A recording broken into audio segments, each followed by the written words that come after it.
Le faux du prophète Denis Lessé montre le vrai du faux que l'homme d'église peut cacher.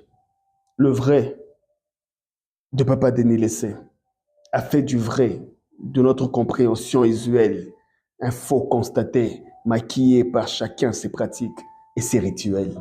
Le vrai de sa liberté sans hypocrisie, de sa faiblesse humaine, abandonnée à ses désirs, aux besoins de ses envies.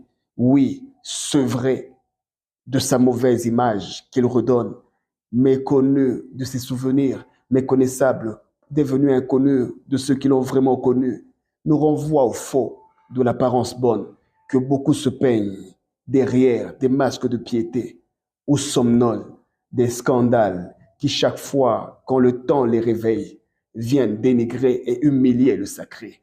Oui, le faux de Papa Denis Lessé est devenu un son d'éveil de notre conscience face au discernement, une prudence qui éveille notre responsabilité face à chaque engagement. Le vrai de ces manifestations spirituelles, de la grâce qui est sur sa vie, nous montre le faux de l'Église de ces temps derniers, où le prophétique est devenu un artifice de marketing et de manipulation, où l'impressionnisme a remplacé la conviction, où les gens guérissent et ne se convertissent pas, où on adule plus l'homme de Dieu. Souvent, on oublie Dieu lui-même.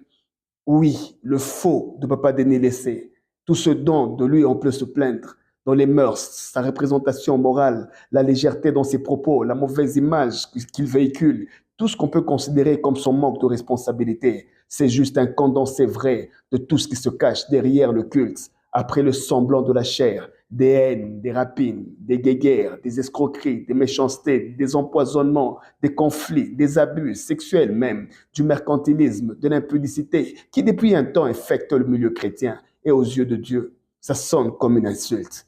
Oui, il y a des gens que l'Éternel Dieu utilise à ses desseins. Oui, il y a des mots qui soignent et nous révèlent à nous-mêmes. Oui, Dieu parle tantôt d'une manière, tantôt d'une autre. Parce que le faux ou le vrai de Papa Denis Lessé nous rappelle qu'on est dans un temps où chacun de nous particulièrement devrait faire grandir sa relation avec son Dieu pour éviter que le Dieu de l'autre nous présente à un autre Dieu. Ne nous laissons plus impressionner par les manifestations de prophétie. Ne cours plus trop derrière les miracles parce qu'il est dit, ils prophétiseront, ils feront des miracles. Lui leur dira qu'il ne les a jamais connus.